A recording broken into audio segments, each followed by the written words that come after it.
ఎన్టీపీసీతోనూ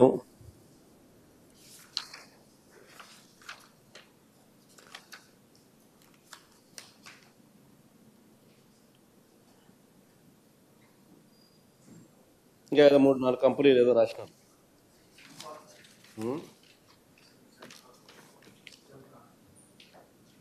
ఇంకేమో పిల్లలు ఎవరైనా చదవంటారు అక్షరాలు మరీ చిన్నగా ఉన్నాయి. 4 కంపెనీలతో, అందులో రిలయన్స్ కూడా ఒకటి, ₹3.53. ఎన్టీపీసీ ఒక పేరు బాగా కనపడుతుంది, ₹3.52. ఇంకోటి ఏదో అక్షరాలు మరీ చిన్నగా ఉండే. 4 కంపెనీలు మొత్తానికి. ఇవన్నీ ఈ మధ్య కాలంలోనే సెక్కి చేసుకున్న ఒప్పందాలు. ఆ ₹3.52-53 లెక్కేసుకున్నా కూడా ఈ ₹4.60 కంపేర్ చేసుకున్నా కూడా ₹10 స్కామ్ అని అక్కడ కూడా కనపడుతుంది. సో ఆ రకంగా చూసుకున్నా కూడా 11,000 కోట్లు కాకపోయినా కనీసం 6,000 కోట్లు ప్రస్ఫుటంగా స్కామ్ అని అందరికీ అర్థమయ్యే విధంగా ఈ మధ్యలో జరిగిన పరిణామాలు చూస్తే ఎవరికైనా కూడా ఇట్టి అర్థమవుతుంది.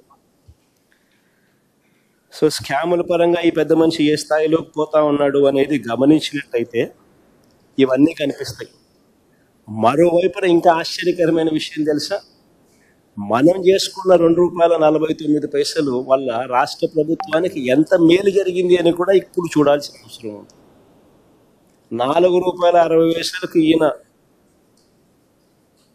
కొనుగోలు చేసి 11,000 కోట్ల రూపాయలు రాష్ట్ర ప్రభుత్వానికి అదనంగా ₹2.49కు ₹4.60 మధ్య ₹2.11 వ్యత్యాసం వల్ల 11,000 కోట్ల రూపాయలు 25 ఏళ్లలో చంద్రబాబు నాయుడు గారు రాష్ట్ర ప్రభుత్వం మీద స్కాములు చేస్తూ బర్డన్ మోపితే, స్కాములు చేస్తూ భారం మోపితే, మేము ₹2.49కి సెకీతో మేము చేసుకున్న ఒప్పందం వల్ల రాష్ట్ర ప్రభుత్వానికి 7,000 మెగావాట్లు అంటే 17,000 మిలియన్ యూనిట్లు ఇంటూ చంద్రబాబు నాయుడు గారు చెల్లిస్తా ఉన్న ₹4.60 మైనస్ ₹2.49 అంటే ఆ ₹2.11 సేవింగ్స్ కింద తీసుకుంటే 17,000 మిలియన్ యూనిట్లు అంటే 1,700 కోట్ల యూనిట్లు ఇంటూ ₹2.11 అంటే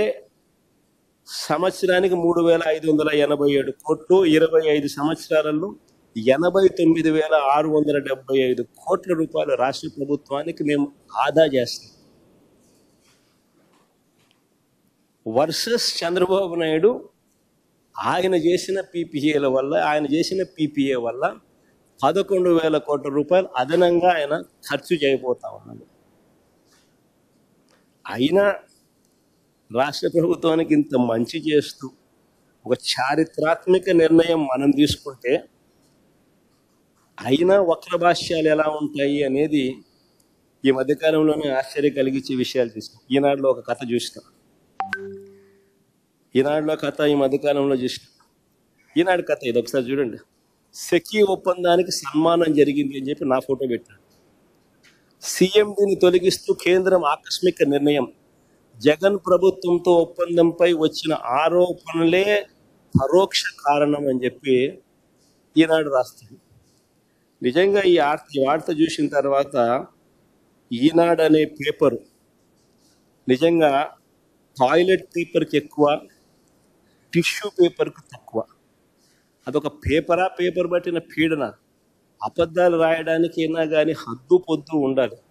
కారణం ఏమిటి అని అంటే, ఏపీతో సెకీ ఒప్పందం ఎప్పుడు చేసుకుంది? ఏపీతో సెకీ ఒప్పందం ఒకసారి చూపించిన ఒకసారి. ఏపీతో సెకీ చేసుకున్న ఒప్పందం ఆ డేట్ ఒకసారి చూడండి. 2021 1 డిసెంబర్ 2021 సెకీతో ఏపీ ప్రభుత్వం చేసుకున్న ఒప్పందం 1 డిసెంబర్ 2021లో కుదుర్చుకుంటే